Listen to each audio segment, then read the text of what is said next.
Hello and welcome. I'm Marquette and this is Mind Body Dallas. This video is a quick video just for you if you are in the personal training world or fitness industry at any capacity, really, if you're a group fitness instructor as well.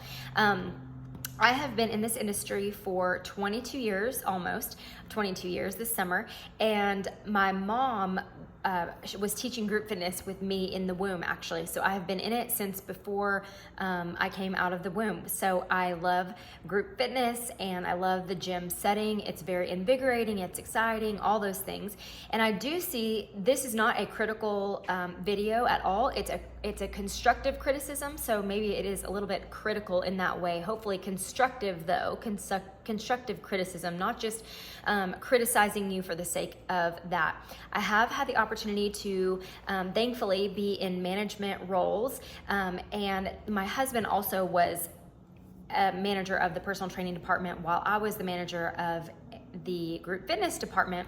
That's actually when we met, and so that was fun, and I'll tell you that story another time. It's a really sweet story. It still gives me chills. I love that so much. And he's no longer in the fitness industry, but he and I learned a lot during those times, and I have had the opportunity to be in these roles management wise, but also just observing things over the years, being older now and having gone through some of those lessons. So if I can maybe save you some of the hiccups or if I can turn some of my mess into my message, just remember that you are in the service industry. You are serving your clients in this capacity. So if you are a personal trainer or group fitness instructor, this also could be good for any type of lymphatic work or massage therapist or anything like that. Remember one thing, that they are coming to you to pay you for a service. So you are serving them. So start living your life more service oriented anyway, and you'll become better in every role, no matter what industry you are in or you go into later. It'll help you as a parent, it will help you as a spouse, it will help you as a sibling, it will help you as a child. It will help you in every aspect of your life if you'll think more of a how can I give, how can I serve, more of a servant heart.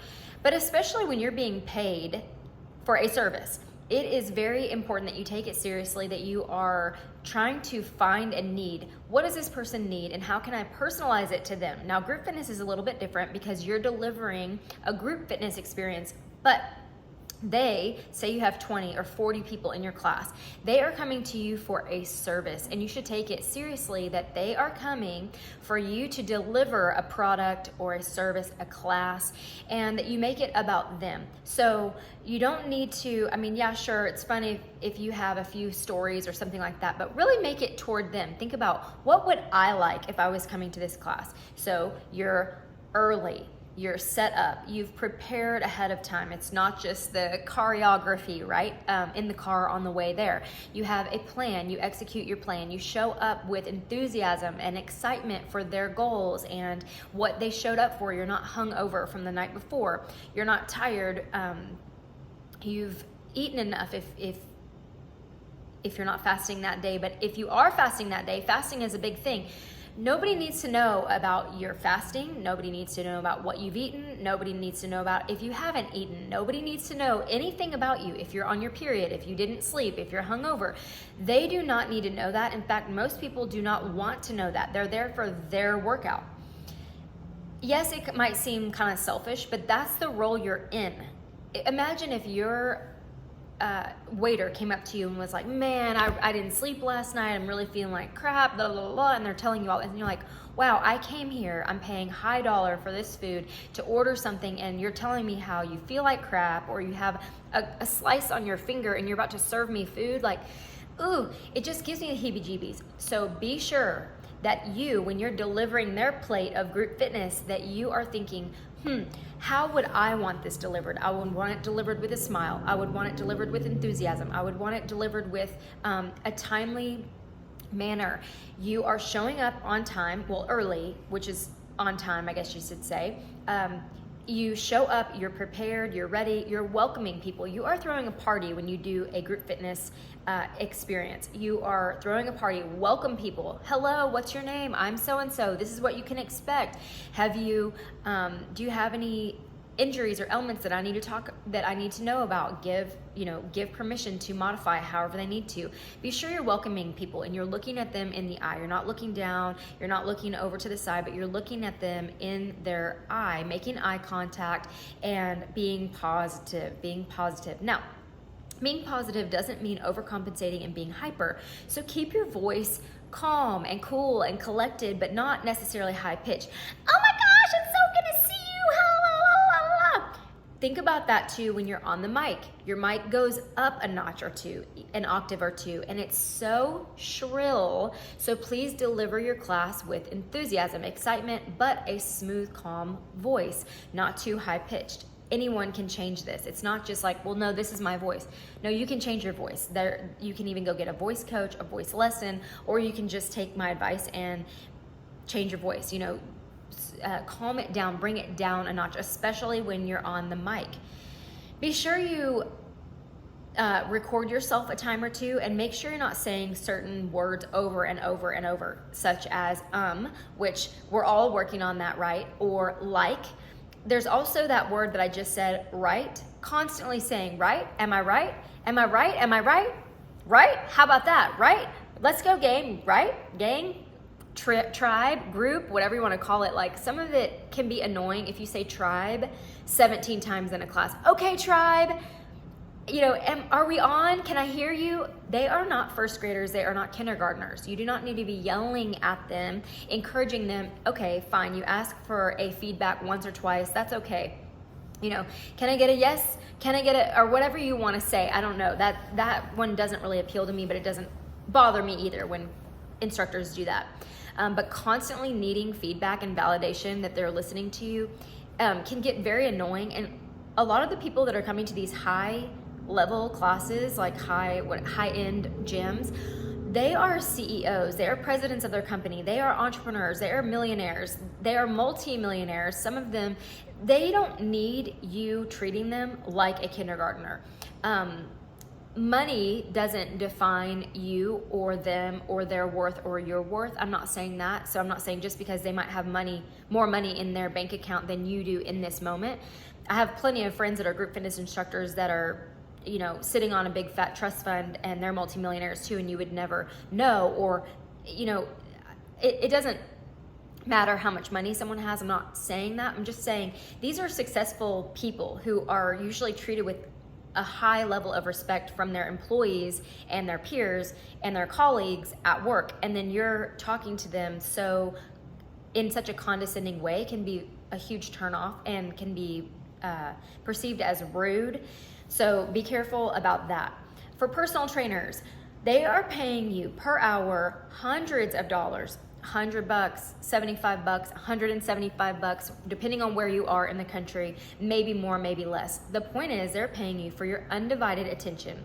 They're paying you for asking them, how is it going? Follow up on that meeting you told me about last week, and how are your goals? Keep a log. What are their goals? Are you doing programming toward their goals? This is personal training. It's all about them. It's not about you, the personal trainer. It's about them, the person that you are training. That's very important. This goes, like I said, if you're a spouse, this is great information for you to apply with your husband.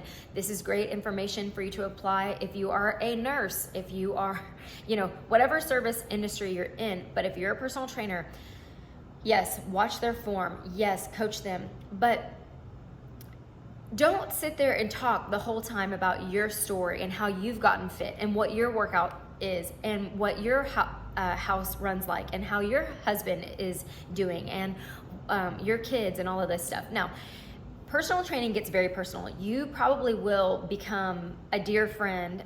Some of your clients, not every client. Some clients, it's just business as usual. They come in, they leave, and you never, even if you train them for 5 years, you don't really know much about them, and that's okay.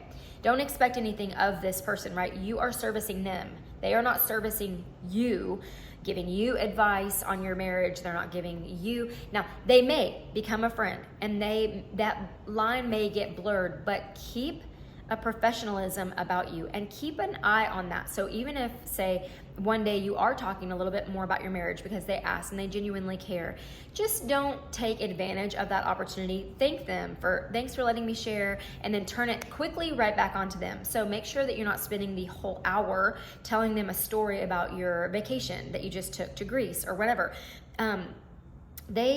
It's not that they don't care, they don't need to know. It's not that, but it's this level of professionalism that you need to maintain for their benefit and for yours. So don't let those lines get blurred.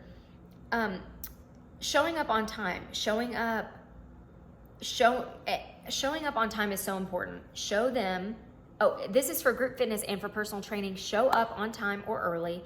Be sure you're set up, ready to go. End on time. That is so important. They have a life, you guys. Your personal training hour and your group fitness class, whether it's yoga or cycling or treadmill, it might be the highlight of their day and it may be a huge priority, but it's not the only priority. It's not the only thing on their list that day. Honor their time.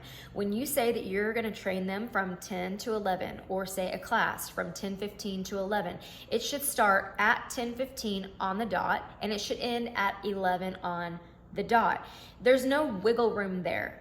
It's like when you go to American Airlines and you want your flight to leave on time, you want all the flight attendants to be there, the pilots, the bag checkers, everybody. You want your flight to go at 10 and you want to land at 3:15 or whatever.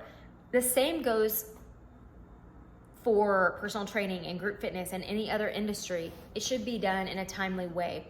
Now, yes, okay, every now and then there may be a blip or whatever, but if you're late often, you need to fix that and be early. Like if you can be 5 minutes late, then you can be 5 minutes early.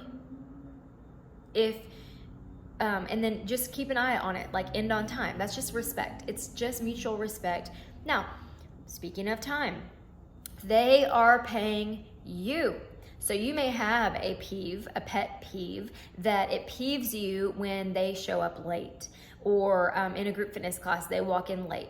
Don't let that peeve you. Like you're giving away your power. They have paid you either by having a gym membership there and showing up for this group fitness class, or paying you for a personal training session. This is their hour and they get to do whatever they want.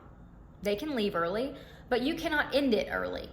You cannot be late. They can be late. So let them flow. This is their session. Be agreeable to these things. Don't let it irk you.